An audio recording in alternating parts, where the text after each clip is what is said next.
Okay, we're ready to start again. Let's have prayer.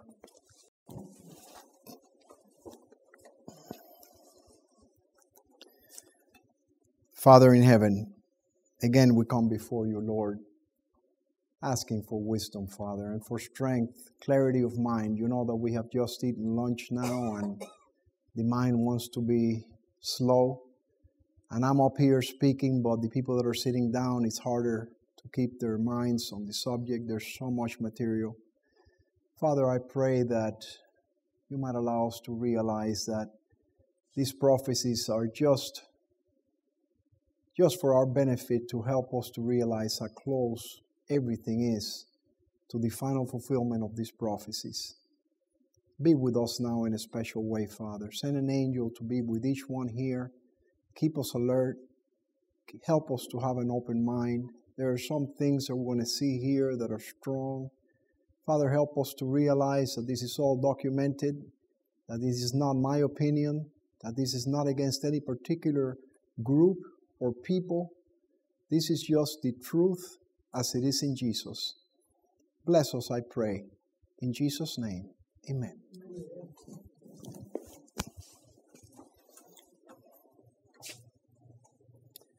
Okay, so we're going into event number 2. And ye shall hear of wars and rumors of wars. Keep your eyes on Iraq, Iran, and Syria. The second sign given by Jesus to his disciples about the end of the world was, and ye shall hear of wars and rumors of wars. See that ye be not troubled, for all these things must come to pass, but the end is not yet. For nation shall rise against nation, and kingdom against kingdom. Matthew 24, 6 and 7. In Daniel 8, we find the battle between the ram and the he-goat. The angel Gabriel told Daniel this battle would take place at the time of the end, Daniel 8:17, in the last end of the indignation, Daniel 8:19. And I saw in a vision, and it came to pass when I saw, that I was at Shushan in the palace, which is the province of Elam. And I saw in a vision, and I was by the river of Ulai, Daniel 8:2. Remember those words, Elam, Shushan, Ulai. And in the 4th and 20th day of the first month, as I was by the side of the great river, which is Hiddekel, Daniel 10:4. Hiddekel is the ancient name of the river Tigris. The light that Daniel received from God was given specially for these last days. The visions he saw by the banks of the Ulai and the Hiddekel, the great rivers of Shinar, are now in process of fulfillment, and all the events foretold will soon come to pass. This was written in 1896. In 1896, this vision was still in the future. But yet, the position of most Christians today is that this is a battle that took place in 331 BC. The Ulai River is only mentioned twice in the scriptures, Daniel 8:2 and 16. The Hiddekel is only mentioned in Genesis 2:14 and Daniel 10:4. The vision Daniel saw by these two rivers had to do specially with the battle between the ram and the he-goat. When Daniel had this vision, he found himself at Shushan in the palace, which is in the province of Elam, and I saw in a vision, and I was by the river Ulai. It is in this small piece of real estate that Daniel received this vision more than 2,500 years ago. It was precisely on this spot that the Gulf War was fought on August 2nd, 1990. This small piece of real estate is easily recognizable in modern maps by the following 4 bodies of water: the Red Sea, the Caspian Sea, the Persian Gulf, and the Mediterranean Sea. If you will locate this area in a modern map, easily recognizable by the 4 bodies of water previously mentioned, you will be surprised to find that Shushan is shown in ancient maps as Susa and in modern maps as Shushtar, a city in the country of Iran. The river Ulai is the only river found in Shushan, corresponds to the river Karun, also found in Iran. the river Karun merges into the Shat al-Arab, the waterway formed by the confluence of the Euphrates and the Tigris rivers. The strategic Shat al-Arab waterway, which is 125 miles long and separates Iran and Iraq on their southern boundary, was the major point of contention between Iran and Iraq prior to the end of the Persian Gulf War, which lasted 8 years. The battle for control of the Shat al-Arab, Iraq's only outlet to the Persian Gulf, dates back more than 400 years. The waterway has figured in at least 25 wars and is presently used by various countries, including Iraq, Iran, and Kuwait, in transporting their oil via the Persian Gulf. Is it any wonder that on August 2nd, 1990, to the surprise of the whole world, Iraq invaded Kuwait in an effort to control this waterway? It's all about oil. Has nothing to do with anything else. It's all about oil. There are countries that are dying in Africa and nobody cares. It's about oil, and the oil is in the Middle East. And here we have a number of things. You have the Mediterranean Sea, the Red Sea, the Caspian Sea, and the Persian Gulf. It's all happening right here. Here you have the Tigris River. You see it coming down all the way to the Persian Gulf. And you see the Euphrates River coming here. They unite right here, which is where the Shat al-Arab takes it from there all the way to the Gulf, 125 miles. If Iran, which is here, controls this waterway, guess what? They control 40% of the world's oil. That's what they're after. Okay? This is Cyprus. We're going to see what that is. Okay? This is Iran and Iraq. And you see Israel is right here. You see Cyprus here. You see the size of Iraq compared to Iran. Okay? This is Syria. These are the three worst problems right now in the world: Iran, Iraq, and Syria. Here you have the Karun River, right here. You can see it in your computer better. Here you have the Shat al-Arab. You see the little words there, Shat al-Arab. Here you have Shushan, where the king of Media had. This is all Iran right here. Okay? This is where Daniel was standing when he had this vision, right by the rivers Ulai and Hiddekel, where they meet, the Euphrates and the Tigris, right here. Here's the Shat al-Arab. This is the Karun River. Daniel was standing right here. Then I lifted up mine eyes and saw, and behold, there stood before the river a ram which had 2 horns. And the 2 horns were high, but one was higher than the other, and the higher came up last. Daniel 8:3. I saw the ram pushing westward and northward and southward, so that no beast might stand before him. Neither was there any that could deliver out of his hand, but he did according to his will and became great. Daniel 8:4. Nobody knew how to deal with this ram. The ram which thou sawest having 2 horns are the kings of Media and Persia. Daniel 8:20. If the vision is for the end of time, then we have to go back and see what countries comprise those countries then and see if the descriptions match. Persia is the old name of Iran, Webster's. Media corresponds to the ancient kingdom in the part of Southwest Asia that is now northwest Iran, northeast Iraq, and a small corner in Syria. Media is the ancient name of the northwestern part of Iran, the country of the Medes, corresponding to the modern provinces of Azerbaijan, Ardalan, Iraq, and parts of Kurdistan. Encyclopedia Britannica 1911, which I am blessed to have a copy of, and this is where I get a lot of the information. Here's the same, no, we haven't looked at this one yet. This is the Median Empire. You see here the Euphrates. This is the Tigris. This is all Iraq right here. This is all Iran right here. This is Eber and Damascus, Syria. Eber is right by Damascus. We're going to see that now. Now it came to pass in the days of Ahasuerus, this is Ahasuerus which reigned from India even unto Ethiopia, over 127 provinces, that in those days when the king Ahasuerus sat on the throne of his kingdom, which was in Shushan the palace, in the 3rd year of his reign, he made a feast unto all his princes and his servants, the power of Persia and Media. So this king reigned over 127 provinces from India onto Ethiopia. And you have here, this is basically what he controlled in those days. Okay?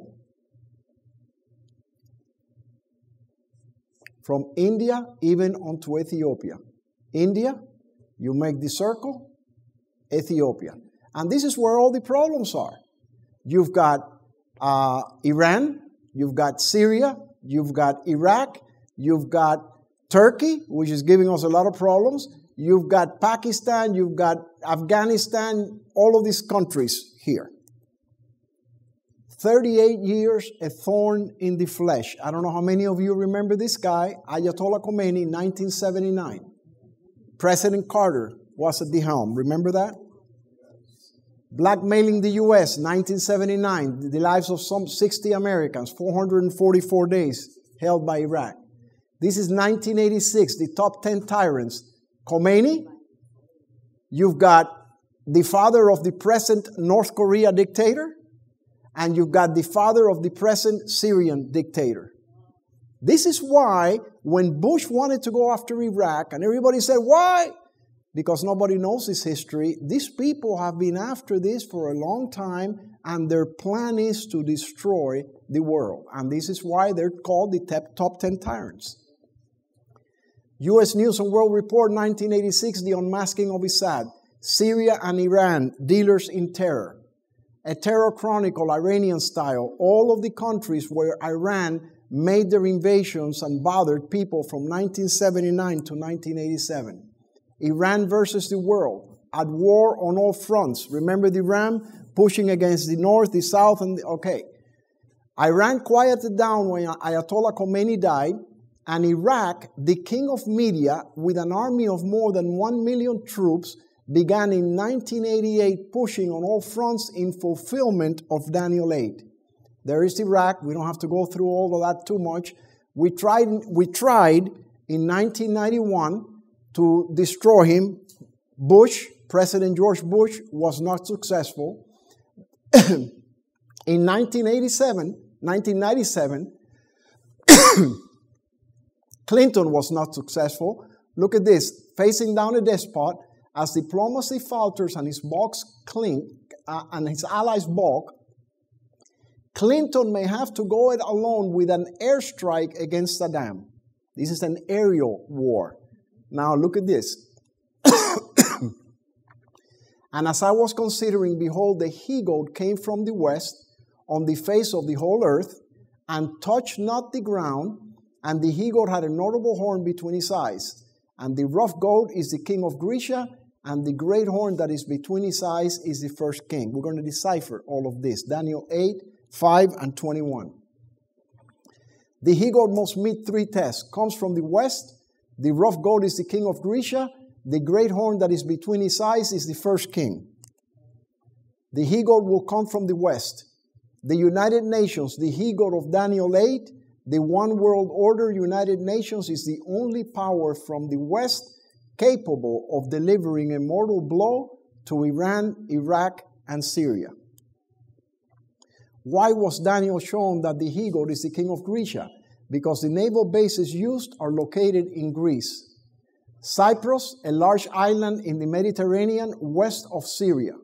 Cyprus has been a point of contention in the past, Greece versus Turkey, and has become very important to the U.S. 6th Fleet and NATO forces. Of course, these bases are located on the Greek-controlled portion of Cyprus. This is Cyprus right here. You see this dividing line here. This is the Turkish, and this is the Greek area. Our bases are on the Greek area. And here you see Cyprus to provide base for UN Iraqi weapons inspectors. Cyprus is known in the Bible as Shittim. We're going to see that. Here is Cyprus right here. Here is the U.S. 6th Fleet. This is from Time Magazine, 1997. This is how we made our invasion against Iraq. We hit him from here. We hit him from here. Okay? Shittim, island of Cyprus. Open Bible, 1975 index. And Balaam lifted his eyes, and the Spirit of God came upon him and said, Behold, I will advertise thee what these people shall do to thy people in the latter days. This is 800 years before Daniel. Alas, who shall live when God doeth this? And ships shall come from the coast of Shittim, right here, Cyprus, and shall afflict Asher, and shall afflict Eber, and he shall also perish forever. Numbers 24, 2, 3, 14, 23, and 24. So Balaam was shown that ships from Cyprus would afflict Asher and Eber. Let's see where they are. Here's Eber right here. You see Damascus, Syria right here. Eber is in Syria. And you see Asher, which is right here, a country in the middle of Iraq. Okay? This is again the Euphrates. And this is the Tigris. So Iraq controls both of those rivers. Asher and Eber are Syria and Iraq. And in the latter days, we're going to hit him again, and he's going to come from Cyprus. 1999, on the first night of Operation Desert Fox, U.S. ships and bombers pounded Iraq with 280 American cruise missiles, almost as many as hit the country during the entire Gulf War in 1991. I saw the ram pushing so that no beast might stand before him, but he did according to his will and became great. We could not get rid of him in 1991. But the 1999 war did not destroy the ram either. So now we've got 1991, 1997 with Clinton, 1999, and we're still facing Iraq. This is Bin Laden. We will not fail. President George Bush, after the World Trade Center bombs, we will go and get them now. The great horn that is between his eyes is the first king. Who is this first king? In order to identify him, we need to review history. Then we will revisit this question, for history will be repeated. Many scholars believe that the great horn that is between his eyes in verse 21 referred to Alexander the Great. The one notable horn symbolized Alexander the Great. Upon his death, the kingdom fell into fragments, but soon consolidated into 4 grand divisions. This is from... Hold on. This is from Uriah Smith, back in 1881. God, in His infinite wisdom, allowed this prophecy to receive a remarkable but partial fulfillment at the Battle of Arbela in 331 BC. However, the angel Gabriel showed Daniel that the final fulfillment of this prophecy must take place at the close of Earth's history. Gabriel, make this man to understand division, for at the time of the end shall be division. Behold, I will make thee know what shall be in the last end of the indignation, for at the time appointed the end shall be. Daniel 8, 16 through 19. You know, there are people that I speak with, and they are still saying, no, this is applicable to the Battle of Arbela. And I say, but look, the angel said it's for the very last end of the indignation. It's at the end of time. This has to be now. It can't be then. We're still arguing about that. And as I was considering, an eagle came from the west and touched not the ground, and a notable horn he had between his eyes. And he came unto the ram that had 2 horns, which I had seen standing before the river, and ran unto him in the fury of his power. Daniel 8, 6. And I saw him come close unto the ram, and he was moved with choler against him, and smote the ram, and brake his 2 horns. And there was no power in the ram to stand before him, but he cast him to the ground and stamped upon him, and there was none that could deliver the ram out of his hand. Daniel 8, 7. Why did the Bush administration accuse Iran, Iraq, and Syria of fomenting terror? Because he had not forgotten their behavior of the past. World leaders urged U.S. restraint. Hey, don't go against Iraq. You're gonna mess up. Nobody wanted to make America did not listen. 2002. Putin, war would endanger world security. America did not listen. Bush offers ultimatum to Saddam. Saddam did not listen. Russia and China denounced strike on Iraq. America did not care. And the he-goat had a notable horn between his eyes. The U.S.-led war against Iraq. That notable horn is the United States of America. We're going to see that now.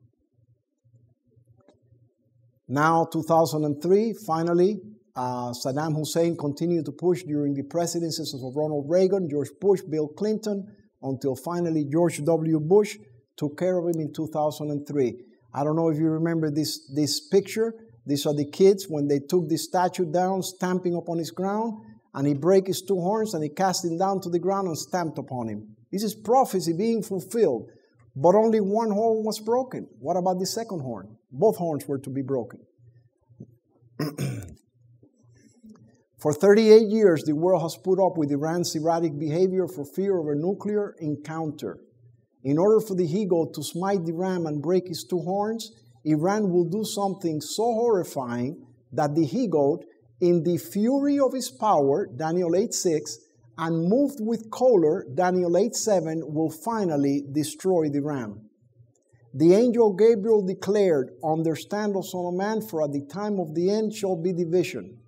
If the vision is for the time of the end, then in addition to understanding the countries today that comprise the he-goat and Persia and Media, we also need to understand which countries represent the four world powers that will arise once the great horn on the he-goat is broken. Iran, the higher horn, comes up last.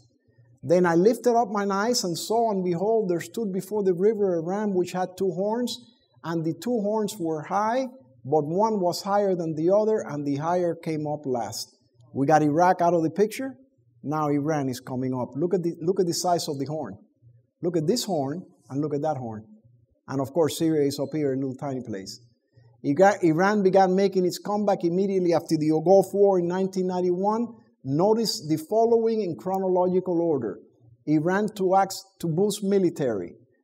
Through secret deals with Russia, North Korea, and other countries, Iran is conducting a multi-billion-dollar arms buildup that is fast making it the dominant military power in the Persian Gulf. This was back in 1992. Of course, they are the dominant power now, correct? Iran makes new grab for power. Iran wants the bomb. House members called for overthrowing Iran. This is back in 1992. This is 25 years ago. The whole House. Can you imagine the House of the United States Congress today voting, let's go to war with Iran? This already happened, and we're still here. Barely a year after Iraq's military defeat, as worrisome as Saddam Hussein is to Saudi Arabia and other states in the Gulf, they view him as a minor problem compared to Iran. Iran won't help after 9/11. This is a white star. You can read that on your own. Another white star. Syrian president arrives in Iran for a surprise visit. IEA rebukes Iran. Iran leader calls for Israel destruction. We're familiar with all this. Iran removing 40 ambassadors from post. Iran-Syria pact raises eyebrows, 2005.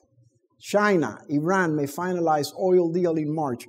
This is why when we go to vote in the United Nations, China and Russia always side with Iran and Iraq because they've got money invested there. They don't want to do away with it.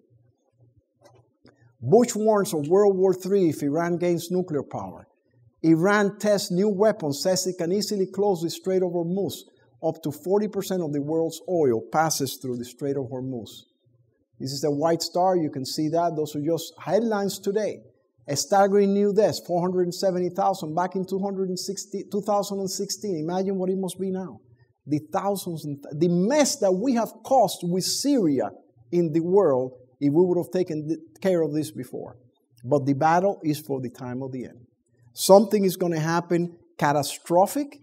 It could be a 9/11 where 1 million Americans die, and then the whole country is going to say, okay, we're done, we're finished, let's eradicate them, like Trump is saying. We will eradicate them from the face of the earth.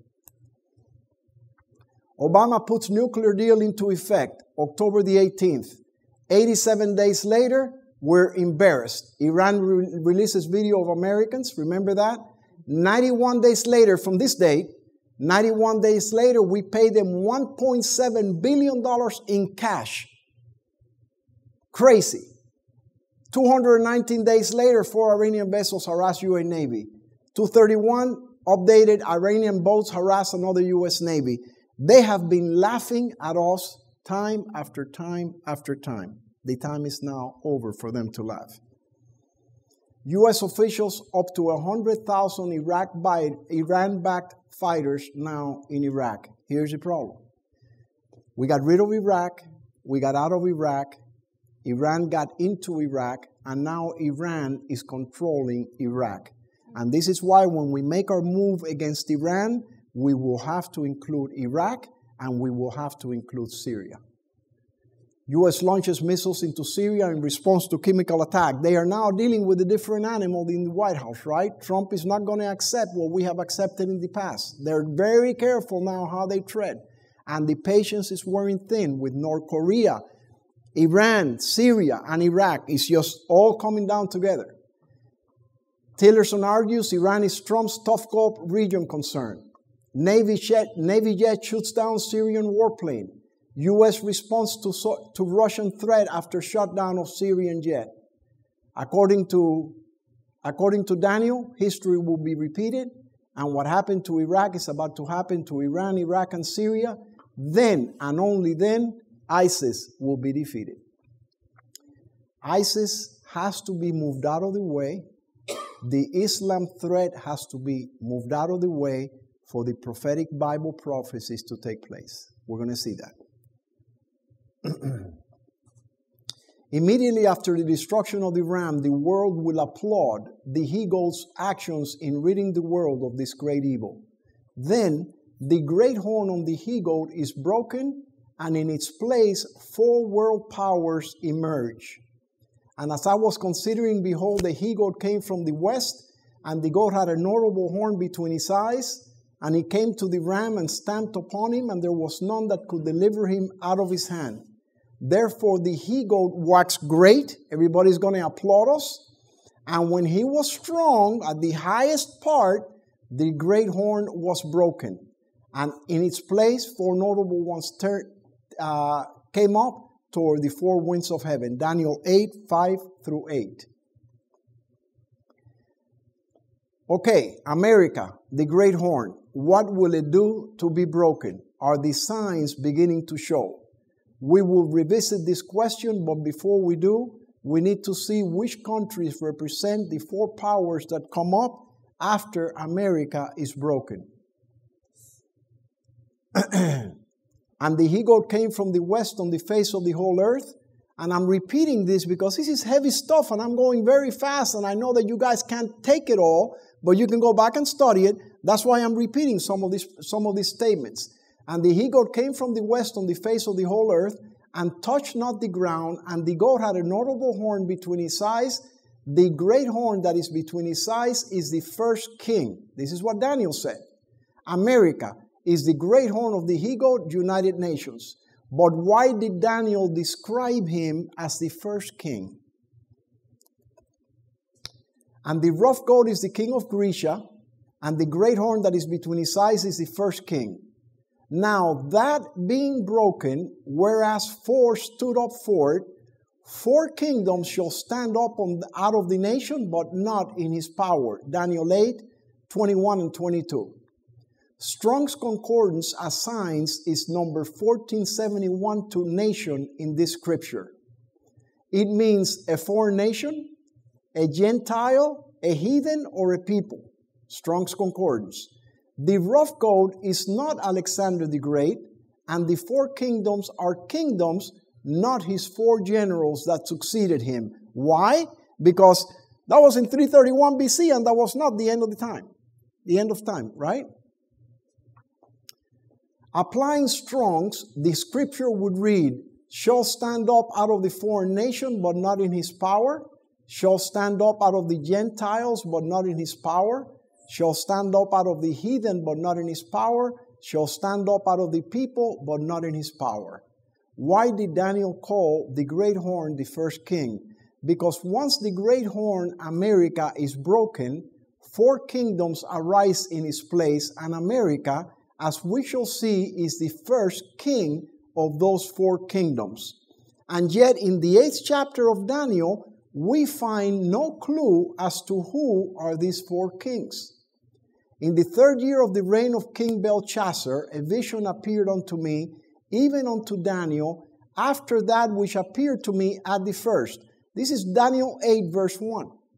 Now, note that verse 1 of chapter 8 is an extension of the vision given first to Daniel in chapter 7. And we must go there to ascertain the identities of the 4 kings. Bible prophets did not divide their message into chapters or verses. English cleric Stephen Langdon, who later became Archbishop of Canterbury, is credited with adding the chapter divisions to the Bible in the 13th century. So when Daniel is writing this, he writes all of chapter 7. He describes the beast. And then in chapter 8, verse 1, he says, this is a continuation of the vision I had in chapter 7. In the 1st year of Belshazzar, the king of Babylon, Daniel had a dream and visions of his head upon his bed. Then he wrote the dream and told the sum of the matters. Daniel spake and said, I saw in my vision by night, and behold, the 4 winds of heaven strove upon the great sea, and 4 great beasts came up from the sea, diverse from one another. Daniel 7, 1-3. Most Bible scholars agree that these 4 beasts represent the 4 empires that have dominated the world since the time of Daniel, namely Babylon, Medo-Persia, Greece, and Rome. But after receiving the vision, Daniel was confused. I, Daniel, was grieved in my spirit in the midst of my body, and the visions of my head troubled me. I came near unto one of them that stood by and asked him the truth of all this. So he told me and made me know the interpretation of the things. These great beasts which are 4 kings which shall arise out of the earth. So notice that in Daniel 7, 1-3, it says the 4 beasts came from the sea. In Daniel 7, 15-17, the angel tells Daniel these are 4 kings which shall arise out of the earth. The first 4 were the fulfillment of prophecy in the past. The last 4 is for now. Daniel was honored by God as his ambassador. His wonderful prophecies, as recorded by him in chapters 7-12 of the book bearing his name, notice 1-6 is not mentioned, 7-12, were not fully understood by the prophet himself. But before his labors closed, he was given the blessed assurance that at the end of the days, in the closing period of this world's history, he would again be permitted to stand in his lot and place. It was not given him to understand all that God had revealed of prophetic writings. Of the divine purpose. Shut up the words and seal the book. He was directed concerning his prophetic writings.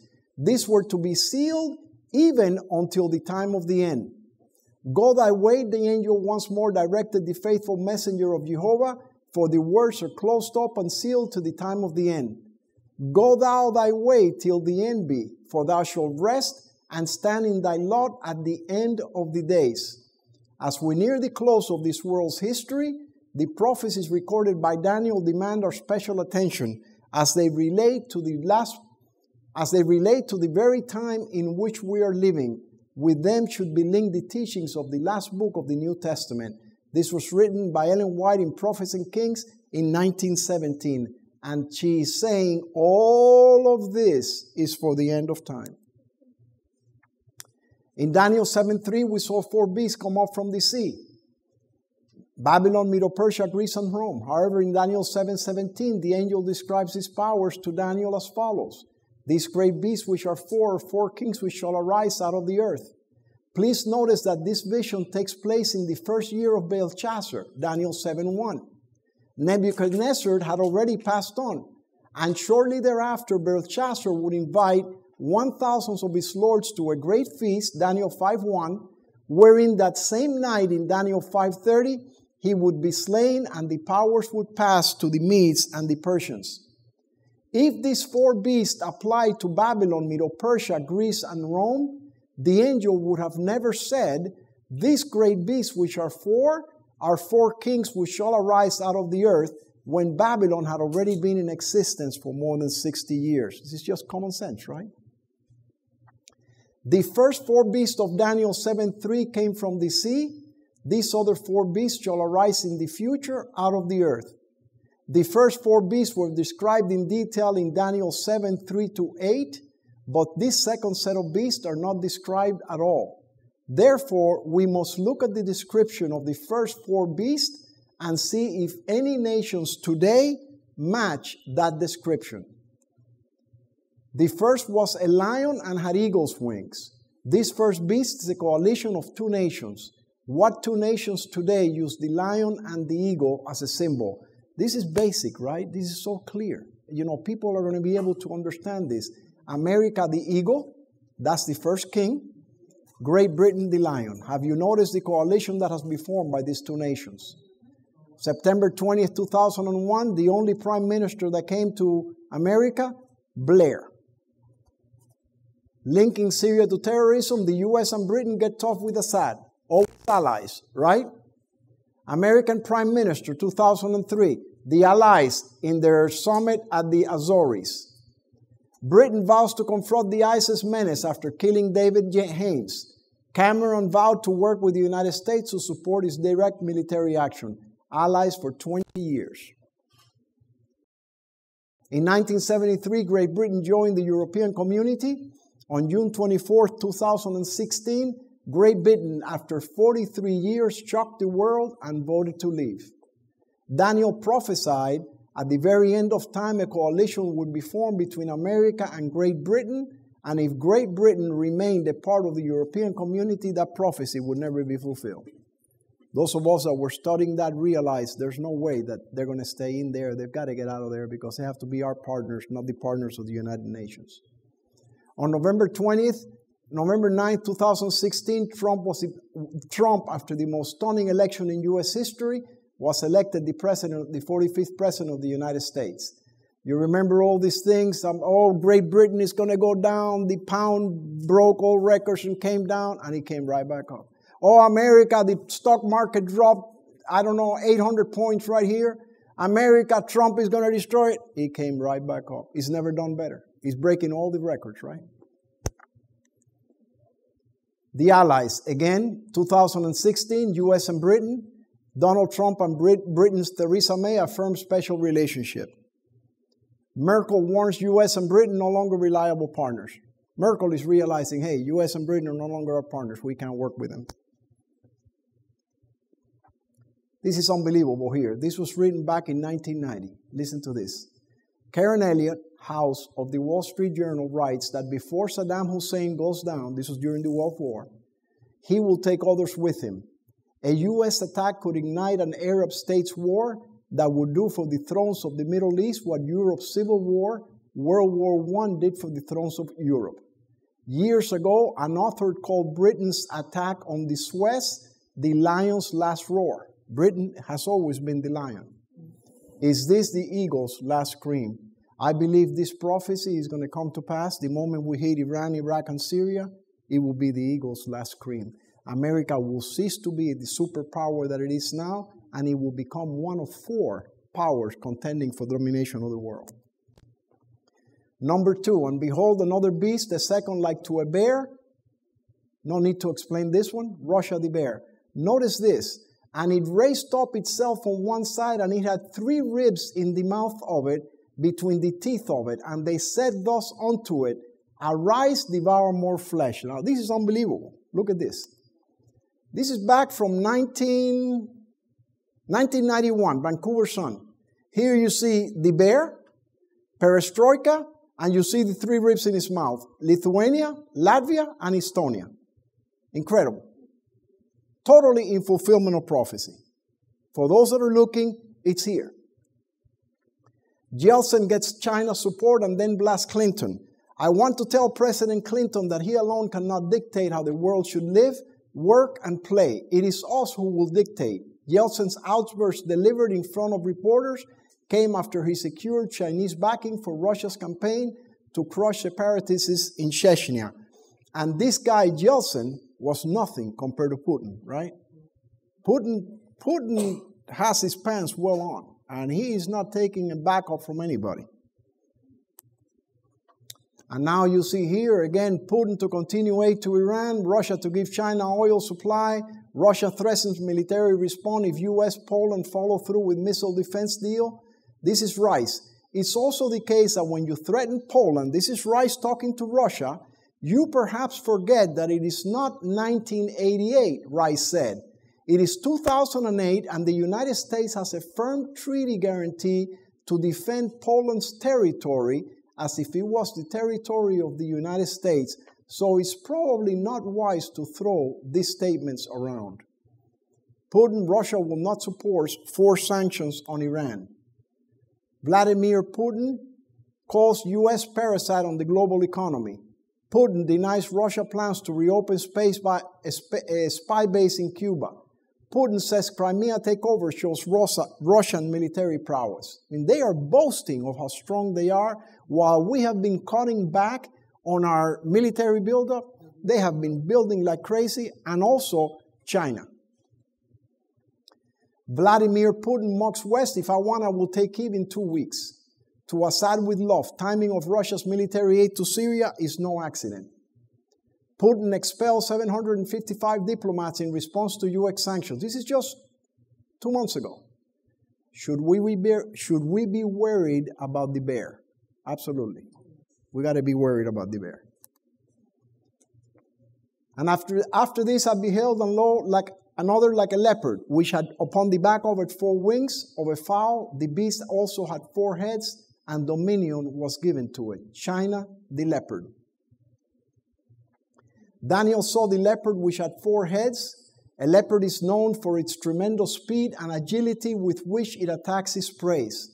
After its last civil war in 1949 and an estimated 36 million deaths during the Great Chinese Famine of 1958 to 1961, the economy of the People's Republic of China is the 3rd largest economy in the world.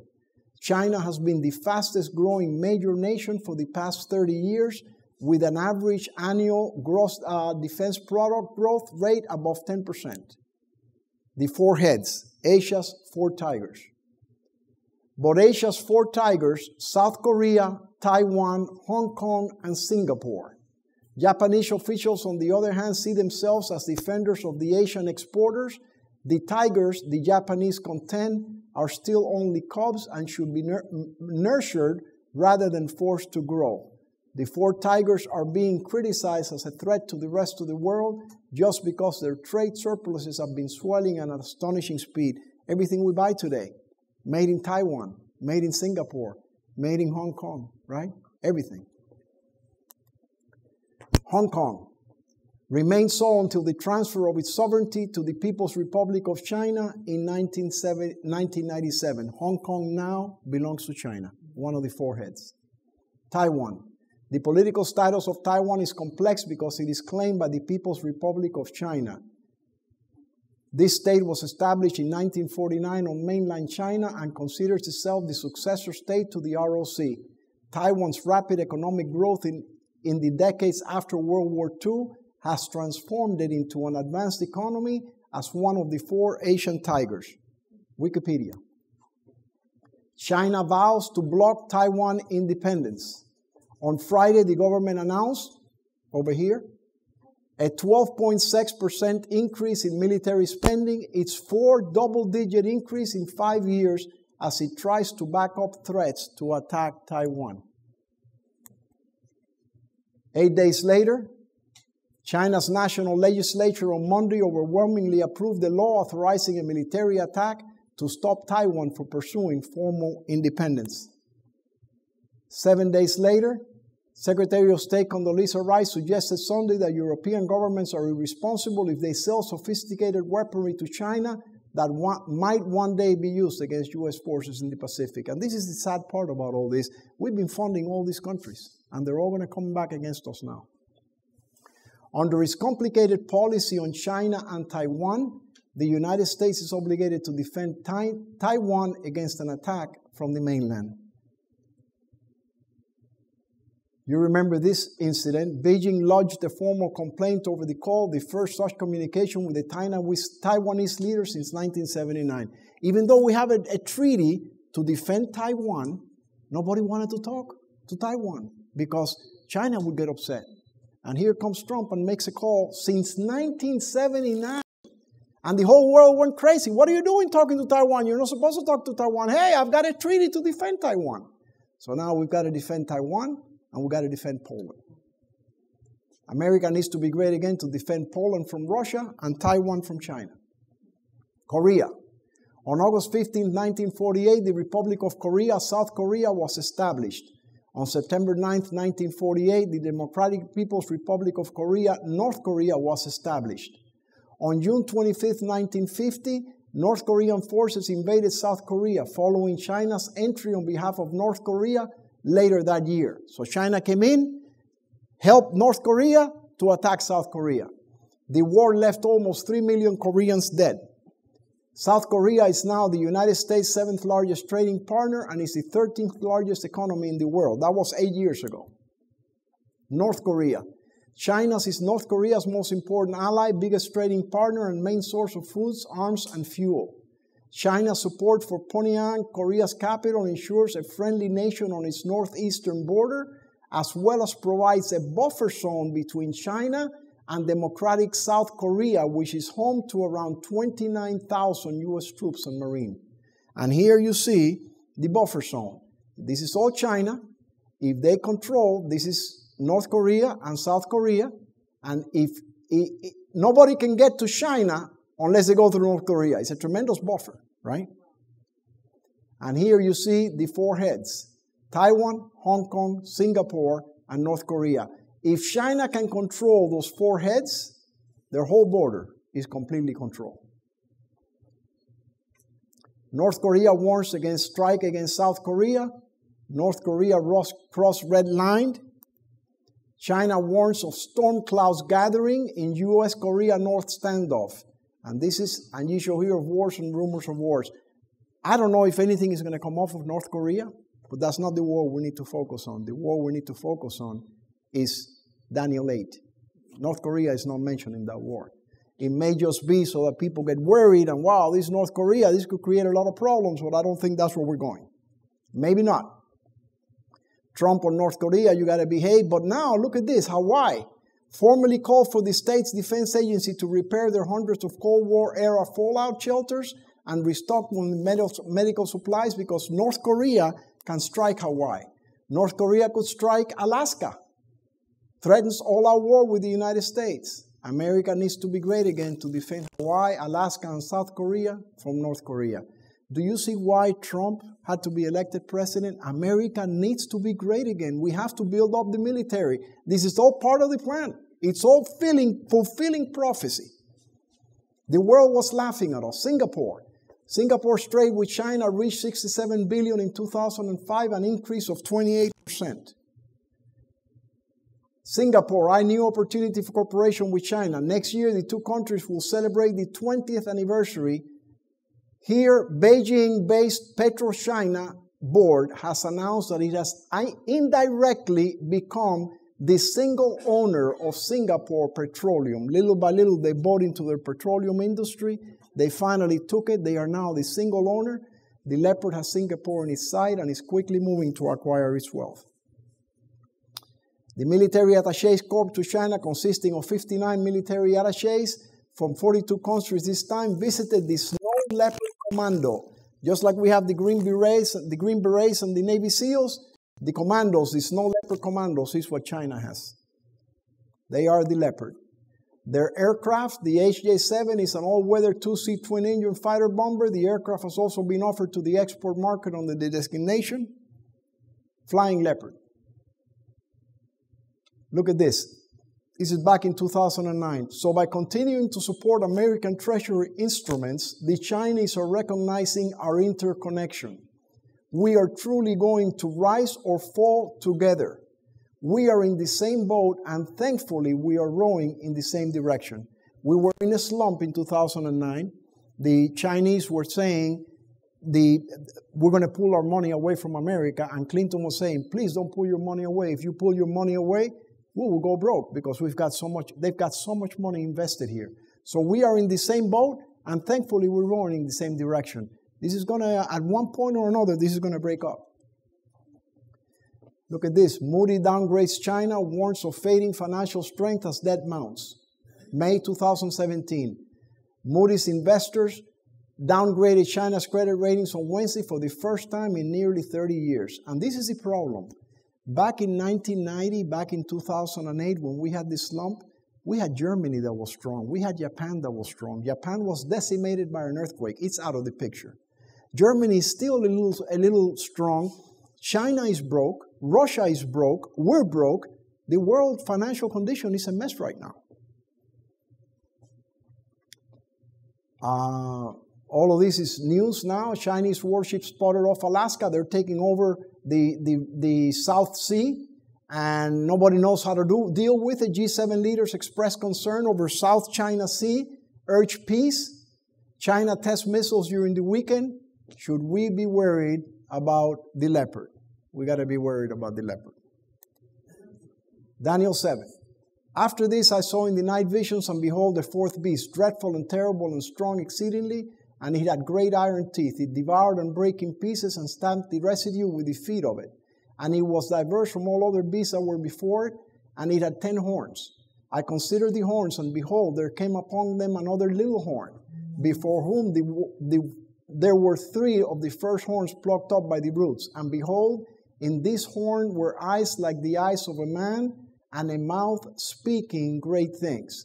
What other major world power remains in the world that we have not considered? We've got America and Great Britain on one side. We have China on another. Russia in the other. There's only one more, Latin. The European community, the dreadful and terrible beast. Why was this beast diverse from all the beasts that were before it? Because of the little horn that controls it. In this horn were the eyes like the eyes of a man, mouth speaking great things. Daniel 7:8. Look at this. This is also incredible. 1990. You see this caricature from the Jerusalem Post, 1990. You see the leopard. You see the lion. You see the bear. You see the dreadful and terrible beast with the little horn. You see the ram, Iraq, hiding in the hole. The prophecies of Daniel and John are to be understood. They interpret each other. They give to the world truths which everyone should understand. These prophecies are to be witnesses in the world. By their fulfillment in these last days, they will explain themselves. That's exactly what's going to happen. Up to now, we have wrestled with Daniel and Revelation for 2,000 years. And now, in the end of time, we're going to say, wow, so that's the bear. Wow, that's the eagle. That's the leopard. Okay, this is what's going on. As we near the close of this world's history, the prophecies relating to the last days especially demand our study. The books of Daniel and Revelation should be bound together and published. A few explanations of certain portions might be added, but I am not sure that this would be needed. It was my idea to have the 2 books bound together, Revelation following Daniel, as giving fuller light on the subjects dealt with in Daniel. The object is to bring these books together, showing that they both relate to the same subjects. Testimonies to Ministers 1:16. This is, I don't want you to think that I just came up with this. I started preaching this in 1991, wrote a book on it. In 2009, I went public and I put that there. There are United Nations, the USA, the he-goat, the ram, Iran and Iraq. And it had 6 parts. In 2013, I did it in English and Spanish. In Spanish, 2014. Soon, grievous troubles will arise among the nations, trouble that will not cease until Jesus comes. You know, right now, we get a tsunami, and it causes a lot of problems. And we get a great earthquake, and it causes problems. But God gives us breaks in between. When this crisis comes, it's going to be one right after the other, one right after the other. Trouble that will not cease until Jesus comes. The judgments of God are in the land. The wars and rumors of wars, the destruction by fire and flood say clearly that the time of trouble, which is to increase until the end, is very near at hand. We have no time to lose. The world is stirred with the spirit of war. The prophecies of the 11th of Daniel have almost reached their final fulfillment. We are standing on the threshold of great and solemn events. Many of the prophecies are about to be fulfilled in quick succession. Every element of power is about to be set at work. Past history will be repeated. All controversies will arouse to new life, and peril will beset God's people on every side. Intensity is taking hold of the human family. It is permeating everything upon the earth. Study Revelation in connection with Daniel, for history will be repeated. Testimonies to Ministers 1:16. And we are arguing for petty little things, and we don't realize that the world is falling apart. And there shall be famines and pestilences and earthquakes. Event number 3. Fearful sights and great signs shall there be from heaven, the sea and the waves roaring, men's hearts failing them for fear and for looking after those things which are coming upon the earth. For the powers of heaven shall be shaken. Luke 21. When thy judgments are in the earth, the inhabitants of the world will learn righteousness. Isaiah 26:9. You know, God has tried for 6,000 years to deal with us, to get us to listen to Him. He's going to have to bring this whole world to a standstill so people can listen. That's where we're going.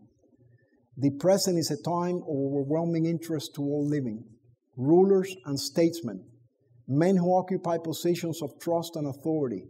Thinking men and women of all classes have their attention fixed upon the events taking place about us. They are watching the relations that exist among the nations. They observe the intensity that is taking possession of every earthly element, and they recognize that something great and decisive is about to take place, that the world is on the verge of a stupendous crisis. Is that not what we're living through today? It's exactly what we're going through, right? The same destructive power exercised by holy angels when God commands will be exercised by evil angels when He permits. There are forces now ready and only waiting the divine permission to spread desolation everywhere. Great Controversy 6:14. Satan delights in war. He has studied the secrets of the laboratories of nature, and he uses all his power to control the elements as far as God allows. When he was suffered to afflict Job, how quickly flocks and herds, servant houses, children were swept away, one trouble succeeding another as in a moment. It is God that shields His creatures and hedges them in from the power of the destroyer. But the Christian world have shown contempt for the law of Jehovah, and the Lord will do just what He has declared that He would. He will withdraw His blessings from the earth and remove His protecting care from those who are rebelling against His law. Great Controversy 589. That's what's happening. He's removing His protective care, and we're being hit by an earthquake, by a fire, by floods, by all these things. Disasters by rail will become more and more frequent. Happens almost every month now. Confusion, collision, and death without a moment's warning will occur on the great lines of travel. How many cruise ships we've seen going down? How many fast trains, subways, etc. Satan has control of all whom God does not specially guard. He will favor and prosper some in order to further his own designs. You know, if you're not obeying God and you're being prospered in your business, don't think for one moment that it may not be Satan prospering you, keeping you busy so that you don't study, and it is him doing it. He will favor and prosper some in order to further his own designs, and he will bring trouble upon others and lead men to believe that it is God who is afflicting them. He will bring disease and disaster until populous cities are reduced to ruin and desolation. Even now he is at work in calamities, in accidents by sea and by land, in great conflagrations. This is fires. This is California, the 9 western states that we saw. In fierce tornadoes and terrific hailstorms, in tempests, floods, cyclones, tidal waves, and earthquakes, in every place and in 1,000 forms, Satan is exercising his power. He sweeps away the ripening harvest, and famine and distress follows. He imparts to the air a deadly taint, and thousands perish by the pestilence. These visitations are to become more and more frequent and disastrous. Great Controversy 589. Event number 4. Then shall they deliver you up to be afflicted, and shall kill you, and ye shall be hated for all nations for my name's sake. And then shall many be offended, and shall betray one another, and shall hate one another. Suppose ye that I am come to give peace on the earth? I tell you, nay, but rather division. For from henceforth there shall be 5 in one house divided, 3 against 2, and 2 against 3. The father shall be divided against the son, and the son against the father. The mother against the daughter, and the daughter against the mother. The mother-in-law against her daughter-in-law, and the daughter-in-law against the mother-in-law. Jesus in Luke 12. Those who apostatize in time of trial will bear false witness and betray their brethren to secure their own safety. This is scary. They will tell where their brethren are concealed, putting the wolves on their track. Christ has warned us of this, that we may not be surprised at the cruel, unnatural course pursued by friends and relatives. Okay? This is Maranatha, page 197. They shall put you out of the synagogues. Yeah, the time cometh that whosoever killeth you will think that he doeth God's service. The world is going to be destroyed by natural disasters. We're going to be blamed by it, and the only way that they can get rid of that is get rid of the people that are bringing it. We shall find that we must let loose of all hands except the hand of Jesus Christ. Friends will prove treacherous and will betray us. Relatives deceived by the enemy will think they do God's service in opposing us and putting forth the utmost efforts to bring us into hard places, hoping we will deny our faith. Last Day Events, page 150. We're going to cover some things, but you have to realize that God has to have the 144,000 being built up right now. God has to have an army in place to go out and preach the moment these final events come upon Earth's history. At that time, in one zip, when God says, okay, for 2, 3, 4, 10, 12 years, we've been trying to get these people to get on board. They're not getting on board.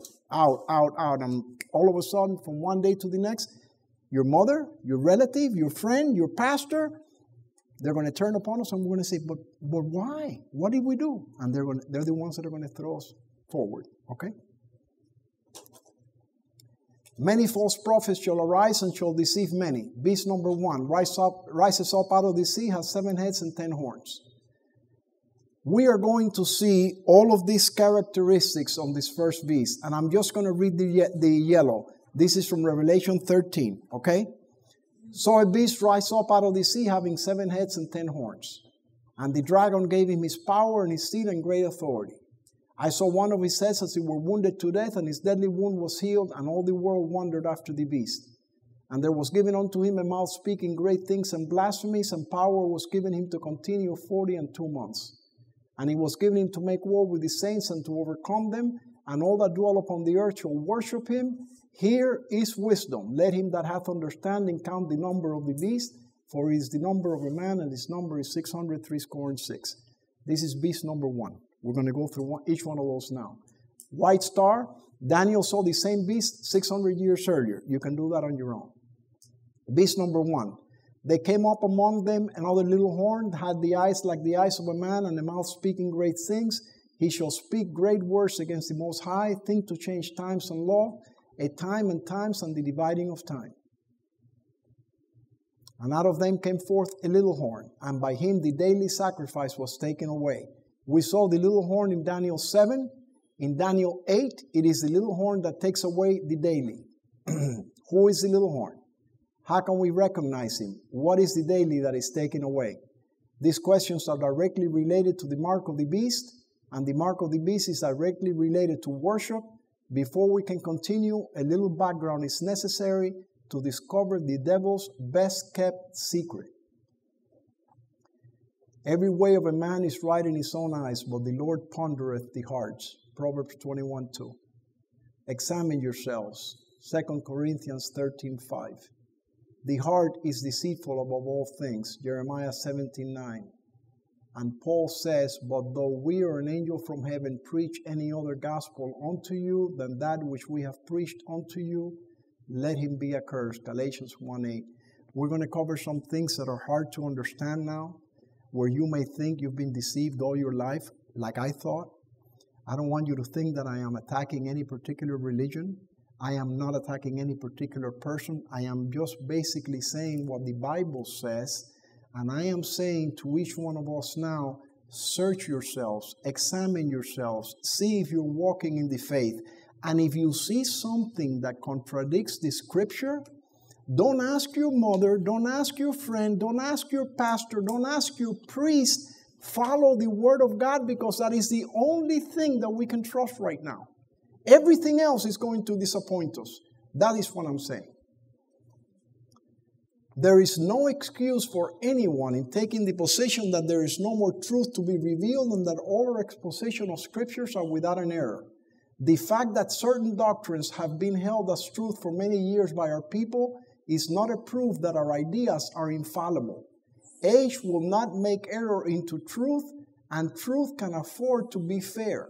No true doctrine will lose anything by close investigation. Review and Herald, December 20th, 1892. So it is time to put our prejudices aside. If you get hit right here with this message right now, don't fight it.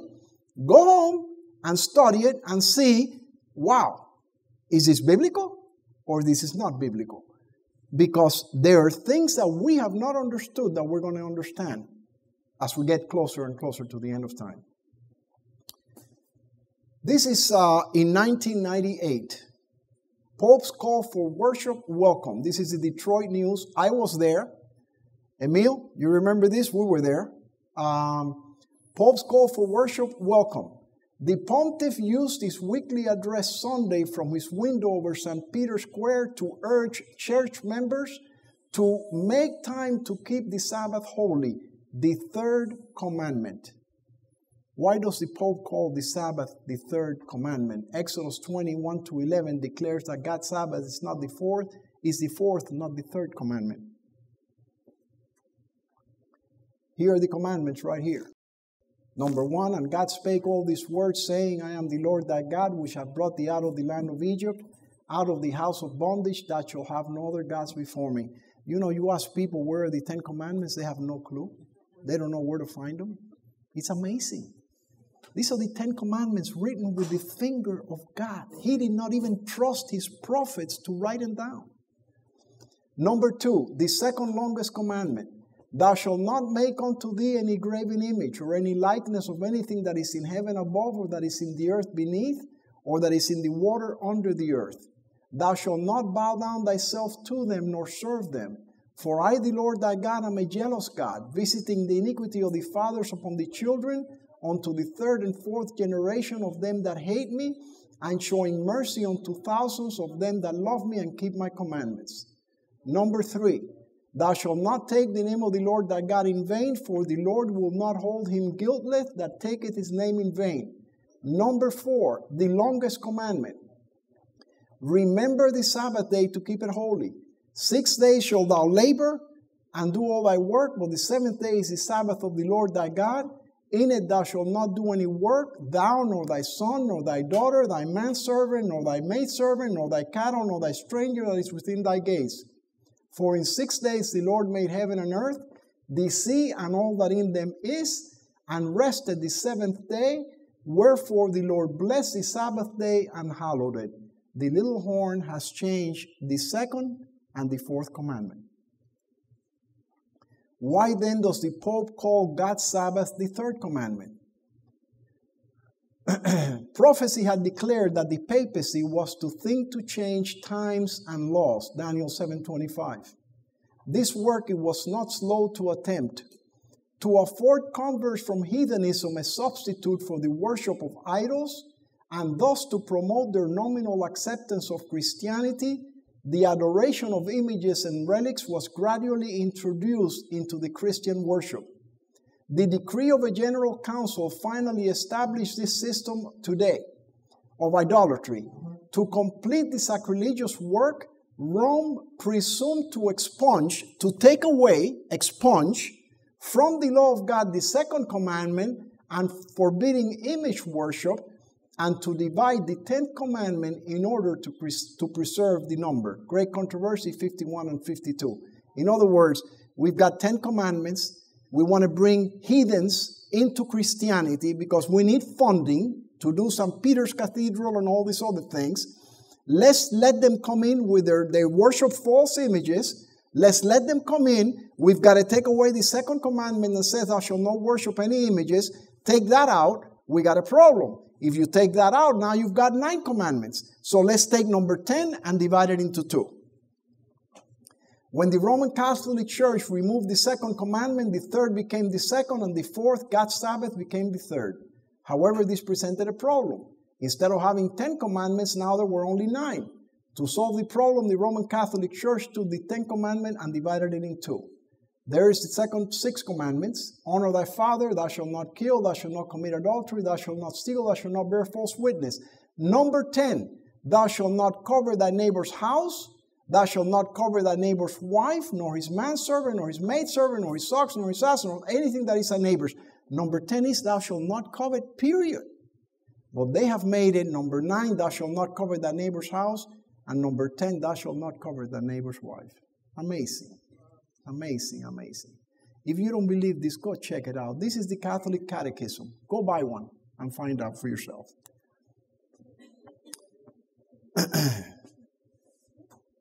Pope John Paul II is issuing a stern warning to Catholics that they should set aside Sunday for worship. The Bible declares that Saturday, the 7th day, is God's Sabbath, not Sunday. Remember the Sabbath day to keep it holy, but the 7th day is the Sabbath. Wherefore the Lord blessed the Sabbath day and hallowed it. And that day was the preparation, and the Sabbath drew on. This is Friday night. And the women also which came with him from Galilee followed after and beheld the sepulchre and how his body was laid. And they returned and prepared spices and ointments and rested the Sabbath day. This is how you can prove that Sabbath is number 7, Sunday is number 1. According to the commandment. Now upon the first day of the week, very early in the morning, they came unto the sepulchre, bringing the spices which they had prepared, and certain others with them. And they found the stone rolled away from the sepulchre. And they entered in and found not the body of Jesus. Luke 23:54 to 24:3. The women rested the Sabbath day, the 7th day, which is between Friday, when Christ was crucified, called the preparation for the Sabbath, and Sunday, the first day of the week, when Christ was resurrected. Therefore, Easter is called Resurrection Sunday. Why then does the Pope call Sunday, God's Sabbath? The Catholic Church, for over 1,000 years before the existence of a Protestant, by virtue of her divine mission, changed the day from Saturday to Sunday. 1893, the Catholic Mirror. The Catholic Church changed the observance of the Sabbath to Sunday. In this matter, the Seventh-day Adventist is the only consistent Protestant. This is a question that was asked to the question box, the Catholic Bulletin, in 1942.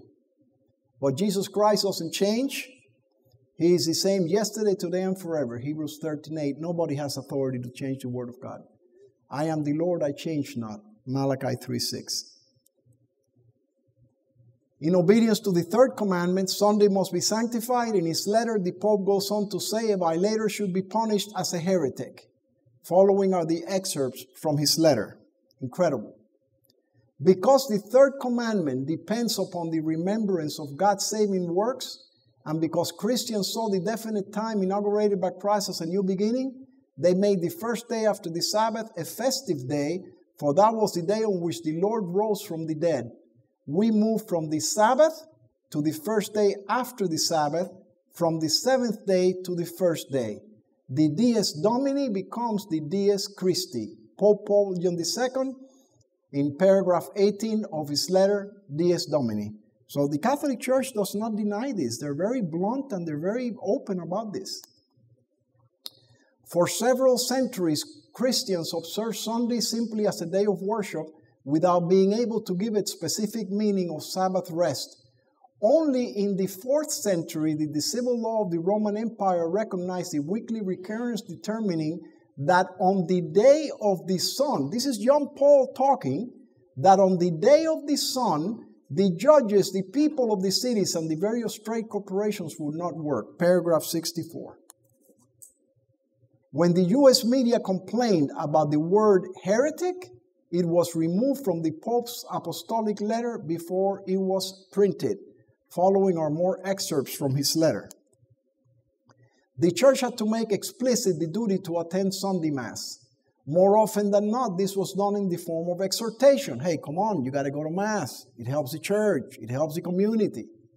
But at times, the church had to restore to specific canonical precepts. This was the case in a number of local councils from the 4th century onwards, as at the Council of Elvira of 300, which speaks not of an obligation, but of penalties after 3 absences. You don't come to church for 3 weeks in a row? Now we're going to penalize you. This is what's coming. This is what it was. History will be repeated. It is the duty of Christians, therefore, to remember that although the practices of the Jewish Sabbath are gone, surpassed as they are by the fulfillment which Sunday brings, the underlying reasons for keeping the Lord's Day inscribed solemnly in the 10 Commandments remain valid, though they need to be reinterpreted in the light of the theology and spirituality of Sunday. So they're saying, the 10 Commandments are good, but let's replace Saturday with Sunday. And he gave unto Moses, when he had made an end of communing him on Mount Sinai, 2 tables of testimony, tables of stone written with the finger of God. Do you think God is going to allow anybody to change the 10 Commandments when he himself wrote it with his own finger? When through the centuries she has made laws concerning Sunday rest, the church has had in mind above all the work of servants and workers. In this matter, my predecessor, Pope Leo XIII, in his encyclical Rerum Novarum, spoke of Sunday rest as a worker's right which the state must guarantee. In other words, Pope Leo was saying, this is a right that you have. Fight for it. Therefore, also in the particular circumstances of our own time, Christians will naturally strive to ensure that civil legislation respects their duty to keep Sunday holy. Paragraph 66 and 67. This is the Pope's worldwide appeal for a national Sunday law and a universal Sunday law. It's coming. The devil's best kept secret, God's true Sabbath. Was not the Sabbath given only to the Jews? No, 2,500 years before Moses, God gave the Sabbath to Adam on the 7th day of creation. Genesis 2, 2 and 3, you've got the quote. Did Jesus keep the Sabbath? As his custom was, he went into the synagogue on the Sabbath day, Luke 4:16. Did not the Apostle Paul preach only to the Jews on the Sabbath? Every Sabbath he persuaded the Jews and the Greeks, Act 18:4. Will we keep the Sabbath in heaven? For as the new heavens and the new earth which I will make shall remain before me, saith the Lord, from one Sabbath to another shall all flesh come to worship before me. Isaiah 66. When does the Sabbath commence? From even unto even. Leviticus 23. Did God give a sign to his people? I gave them my Sabbaths to be a sign between me and them, that they might know that I am the Lord that sanctified them. Ezekiel 20:12. And Ezekiel 20:20 says the same thing. 2 times we're told this is the sign between God and his people. If you're not worshiping on the Sabbath, you need to go back, you need to look at your Bible, you need to check the study, and you need to say, I've got to get serious and I've got to find a church that worships on the Sabbath. What did God promise to those that obey him? If thou turn away thy foot from the Sabbath, from doing my pleasure on my holy day, I will cause thee to ride upon the high places of the earth. You can read the rest of the promise. What is the main goal of the little horn? To take away the daily and persecute God's people. And out of one of them came forth a little horn. By him the daily sacrifice was taken away. Please notice that the word sacrifice is italicized in the King James Version. Then I saw, by the way, all my references are from the King James Version. They are the closest to the original. So all of my references are from the King James. Then I saw in relation to the daily, Daniel 8:12, that the word sacrifice was supplied by man's wisdom and does not belong to the text. If you go to the King James Version, you're going to see that sacrifice everywhere is italicized, saying that it was added by man. The daily is mentioned 5 times in chapter 8, 11, and 12 of Daniel. Strong's Concordance assigns number 8548 to all 5 references. Its original meaning is perpetual. Daniel connects the daily to the Holy Covenant, Daniel 11:30. Moses called the Sabbath the perpetual covenant, Exodus 31:16. The Lord declares, unhallow my Sabbaths, and they shall be a sign between me and you. that ye may know that I am the Lord your God. Ezekiel 20:20. Notice the Holy Covenant, the Perpetual Covenant. When we get to study Daniel 11:31, the king of the north versus the king of the south, you're going to see how the Perpetual Covenant plays a major role in that chapter. When the Sabbath, the Perpetual Covenant between God and His people, is removed by a Sunday law, the daily will be taken away. Wherefore the children of Israel shall keep the Sabbath to observe the Sabbath throughout their generations for a perpetual covenant. It is time for thee, Lord, to work, for they have made void thy law. God has been very patient with us, but when they finally make a Sunday law, that is when His cup is full, and that is when the judgments of God will commence. The land shall be utterly emptied, because they have transgressed the laws, changed the ordinance, broken the everlasting covenant. Therefore the inhabitants of the earth are burnt, and few men are left. Hallowed by the Creator's rest and blessing, the Sabbath was kept by Adam in his innocence in holy Eden. It was kept by all the patriarchs. From that day to the present, the knowledge of God's law has been preserved in the earth, and the Sabbath of the fourth commandment has been kept. Since the Reformation, there have been some in every generation to maintain its observance. A constant testimony has been borne to the perpetuity, again, the perpetual covenant of the law of God and the sacred obligation of the creation Sabbath. Great Controversy 453. This is the Constantine's decree. You can see here the gradual progress toward Christian tradition and ritual was underscored in 321 when on the 7th of March, Constantine decreed that the day of the sun should be observed as a universal day of rest. This is from the History Channel. Notice the Sunday, this is from the History Channel right here. Okay, they are seeing that it was on a Sunday. First law of Constantine, of Emperor Constantine, on the venerable day of the sun. You can read that on your own. This is the little horn attempted to change God's law by enacting the first universal Sunday law during the Council of Laodicea in the year AD 364. These are the original councils right here. I had to get them. I wanted to make sure that that was correct. In the very many old collections of the councils, we find the acts of the Synod of Laodicea right here. And this was the first universal Sunday law by the Catholic Church in 364. Christians shall not Judaize and be idle on Saturday, but shall work on that day. But the Lord's day they shall especially honor. And as being Christians shall, if possible, do no work in that day. However, if they are found Judaizing, they shall be shut out from Christ. So if you're working on Sunday, excommunicated from the church. Will the little horn return and attempt to change God's law and persecute God's people? This is Daniel 11:30. We're going to cover more of this later. He shall be grieved and return, and shall have indignation against the holy covenant. This is the king of the north. So shall he do, he shall even return and have intelligence with them that forsake the holy covenant. Who are the ones that hold on to the holy covenant today? If the holy covenant is the Sabbath, who are the ones that hold on to the holy covenant? The Jews, number one, and all the other churches that are keeping Sabbath holy. Okay? The leaders of these churches are going to hold intelligence with the king of the north, and they're going to forsake the holy covenant. Just like in the time of Jesus, it was the priest that turned over Jesus to the authorities. And they will have intelligence with them that forsake the holy covenant, and arms shall stand on his part. In other words, he doesn't have an army. He needs an army. Who's going to provide that army? We're going to see it. Arms are going to stand on his part, and they shall pollute the sanctuary on strength, and shall take away the daily. And they that understand shall fall by the sword, and by flame, by captivity, and by spoil, many days.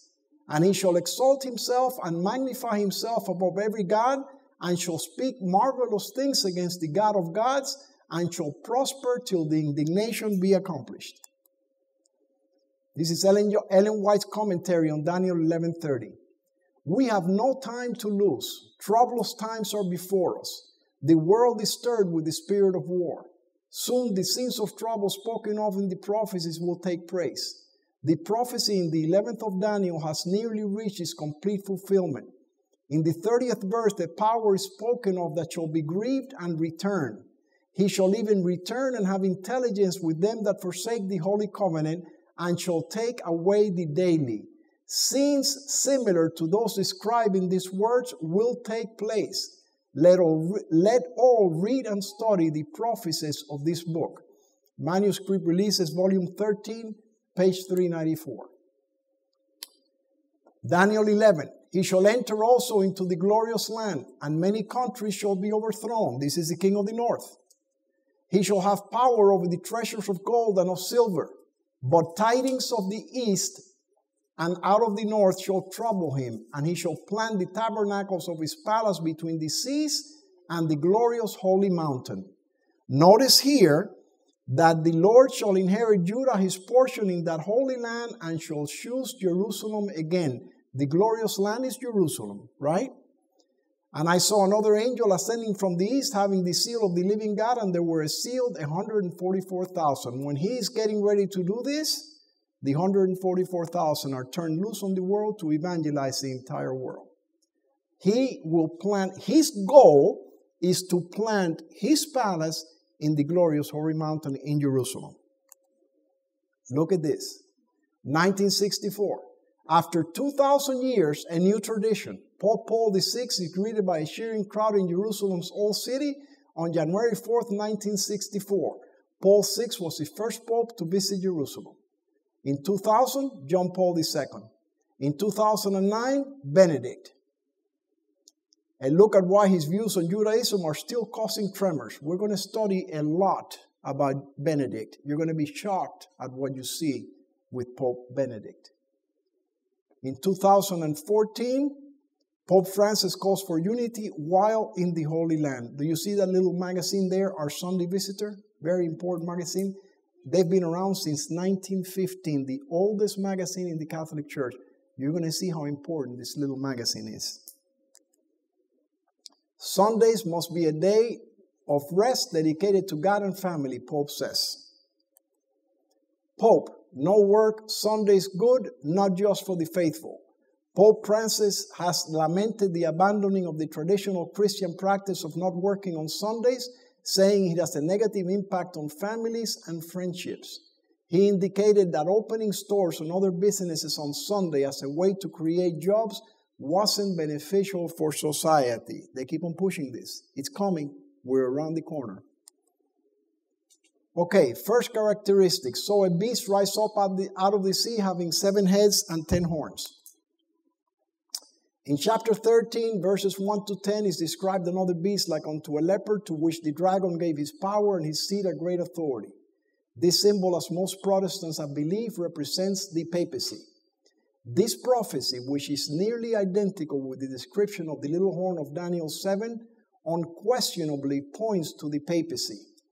The great kingdoms that have ruled the world were presented to the prophet Daniel as beasts of prey, rising when the 4 winds of the heavens strove upon the great sea. Daniel 7:2. In Revelation 17, an angel explained that the waters represents peoples and multitudes and nations and tongues. Revelation 17:15. Winds are a symbol of strife. The 4 winds of heaven striving upon the great sea represent the terrible scenes of conquest and revolution by which kingdoms have attained to power. You can read this on your own. Daniel's beast had 7 heads and 10 horns. You see there, head 1, heads 3 to 6, head 7, 10 horns, and head 2. I'll let you do that on your own. And the dragon gave him his power and his seat and great authority. Second characteristic. An important principle in prophetic interpretation in connection with time prophecies is the year-day principle, under which a day of prophetic time is counted as a calendar year of historic time. After a number of the days in which ye search the land, even 40 days, each day for a year. That is in Numbers 14:34. Lie again on thy right side, and thou shalt bear the iniquity of the house of Judah 40 days. I have appointed thee each day for a year. Ezekiel 4:6. Great Controversy 681. So prophetic time the prophecies of the Bible are one day for a year. In the 6th century, the papacy had become firmly established. Its seat of power was fixed in the imperial city, and the Bishop of Rome was declared to be the head of the entire church. The dragon had given the beast his power and his seat and great authority. Revelation 13:2. And now began the 1260 years of papal oppression foretold in the prophecies of Daniel and the Revelation. Daniel 7:25 and Revelation 13. The accession of the Roman Church to power marked the beginning of the Dark Ages. Here's John Paul II, 2004. And these are the statements made against the Inquisition. Inquisition, the name given to the ecclesiastical jurisdiction dealing both in the Middle Ages and in modern times with the detection and punishment of heretics and all persons guilty of any offense against the Catholic orthodoxy. Encyclopedia Britannica, this is the 1911 edition. You can't find that today. That's the 1911 edition. Torture, burning at the stake, and other punishment for the faithful condemned as witches or heretics by church tribunals during the Inquisition was not as widespread as commonly believed, the Vatican said Tuesday. It wasn't really that bad. Catholics accused of being heretics, witches, or others considered of dubious faith, including Muslims and Jews who had converted to Catholicism, were among the targets. And I saw one of his heads as he were wounded to death, and his deadly wound was healed. This is incredible. I saw one of his power was given unto him to continue 40 and 2 months, and says the prophet, I saw one of his heads as he were wounded to death. The 40 and 2 months are the same as the time and times and the dividing of time, 3 years and a half, or 1260 days of Daniel 7, the time during which the papal power was to oppress God's people. This period, as stated in preceding chapters, began with the supremacy of the papacy in AD 538 and terminated in 1798. At that time, the Pope was made captive by the French army, and the papal power received its deadly wound. Great Controversy, 1911 edition. When was the wound given? 1798. Right? Not right. Look at this. General Berthier marched to Rome, entered unopposed on the 13th of February, 1798, and proclaiming a republic demanded of the Pope the renunciation of his temporal authority. Upon his refusal, he was taken prisoner, and on the 20th of February was escorted from the Vatican to Siena, and thence to the Certosa near Florence. The French declaration of war against Tuscany led to his removal by way of Parma, Piacenza, Turin, and Grenoble to the citadel of Valence, where he died 6 weeks later on the 29th of August, 1799. Encyclopedia Britannica, 1911. So he was taken captive in 1798. He died in 1799. Look what has happened. We saw in the previous slide that the Pope was taken captive in 1798, the deadly wound of Revelation 13:3. This was confirmed by the Encyclopedia Britannica, 1911 edition above. The Great Controversy was written by Ellen White in 1911. In an effort to conceal the first fulfillment of the 1260 years of papal supremacy, historical records have been changed by the powerful Catholic Church, and both the 1967 edition of the Catholic Encyclopedia and the 1986 edition of the Encyclopedia Britannica, this same one right here, state under the article Pius VI that the Pope VI was taken captive in March of 1799 to discredit the Great Controversy. And then there are people that come and say, oh, that book was copied and this and that and the other, and they don't realize that records are being changed to discredit that book. And I saw one of his heads as he were wounded to death. It's the original article from the San Francisco Chronicle in 1929. Vatican again at peace with Italy after long quarrel. Heal wound. Notice that. Heal wound of many years. Because in 2 days, we're going to see, in 2 days, they are going to have the largest meeting of Catholics, Protestants, and Orthodox in the history of this country. They are having 43 top-notch speakers. We will have it in a minute, in the next presentation. And they are saying we need to heal the wounds of the past. Prophecy is being fulfilled to that letter of the law. This is the Lateran Treaty, white star. You can check it on your own. According to chapters 7, 8, and 12 in the book of Daniel, and chapters 13, 14, and 17 in the book of Revelation, the little horn would blaspheme God, persecute God's saints, and think to change God's laws. God would allow him to persecute his people for a period of time and times and the dividing of time, 42 months or 1,260 days. This same period is mentioned 7 times in Scripture. Daniel 7:25, 12:7, Revelation 11:2, 11:3, 12:6, 12:14, and 13:5. Some prophecies God has repeated, thus showing that importance must be given to them. This Lord does not repeat things that are of no great consequence. Manuscript Releases, Volume 8, 413. Next characteristic, and all the world wondered after the beast. Daniel called him the little horn. There came up among them another little horn, and behold, in his horn were eyes like the eyes of man. Daniel 7:7. The Apostle Paul called him the man of sin. Let no man deceive you by any means, for that day shall not come, except there come a falling away, and that man of sin be revealed. 2 Thessalonians 2, 3, and 4.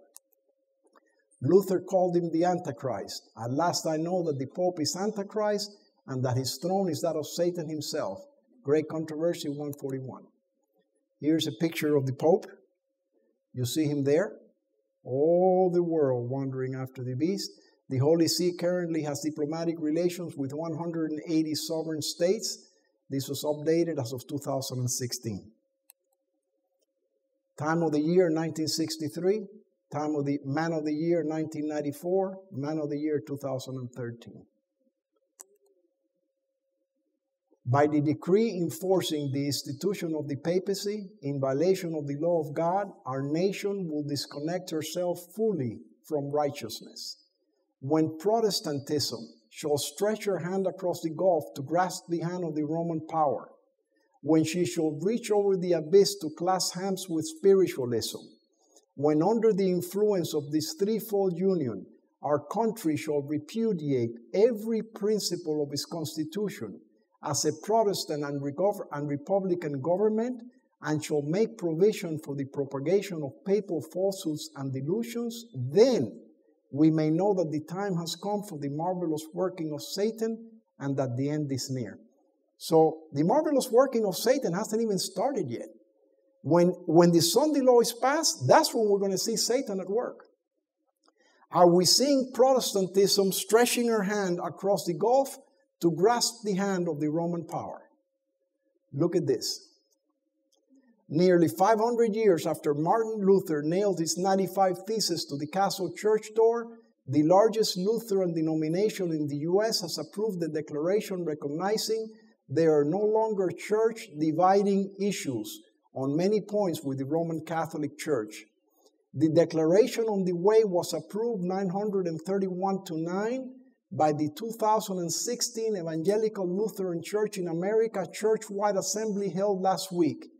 Presiding Bishop Elizabeth Eden called it a historic event.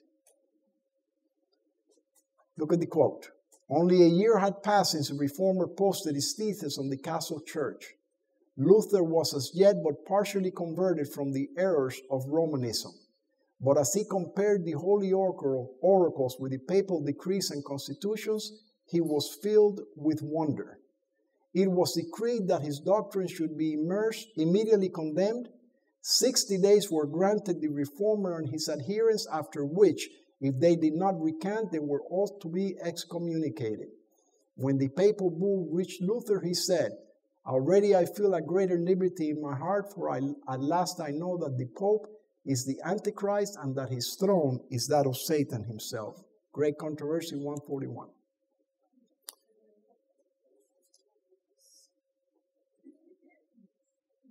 This is short. And there was given unto him a mouth speaking great things and blasphemies. This is from the Catholic encyclopedia. Blasphemy, absolution proper, is that act of a priest whereby in the sacrament of penance he frees man from sin. It presupposes on the part of the penitent contrition, confession, and promise, at least of satisfaction. On the part of the minister, valid reception of the order of the priesthood. All made up by man. This is not in the Bible. Who can forgive sins but God alone? Luke 5:21, for there is one God and one mediator between God and man, the man Christ Jesus. We don't have to confess to anybody. We have to confess only to Jesus Christ. And we're going to leave it right here. And power was given unto him 40 and 2 months. Hold on. Let me just read this quote and then we'll come back to it. We'll skip it. Let me just read this one quote. In the last days, Satan will appear as an angel of light with great power and heavenly glory and claim to be the Lord of the whole earth. This is still in the future, right? He will declare that the Sabbath has been changed from the seventh to the first day of the week. And as Lord of the first day of the week, he will present the spurious Sabbath as a test of loyalty to him. Then will take place the final fulfillment of the Revelator's prophecy. And she quotes Revelation 13. And they worship the dragon which gave power unto the beast. And they worship the beast, saying, who is like unto the beast, who is able to make war with him? And there was given unto him a mouth speaking great things and blasphemies, and power was given unto him to continue 40 and 2 months. This is written in 1902. This was released 15 years ago, and there are still the majority of people thinking that the 1260 days and the 42 months of Revelation 13:5 are in the past. It says Satan will appear. So the Sunday law is going to be passed. Satan is going to appear, and we are going to have to go out and say, oh, that wasn't Jesus Christ. That was Satan. What? Imagine how many of us are going to have the moral backbone to do that in today's world. God is going to need 144,000 filled with the Holy Spirit to be able to do that. This quote, most of Christians have never seen this quote. This is yet in the future. Okay? Let's close with that. I'm going to bring it back to the beginning of this one right here. Let's close and let's have prayer.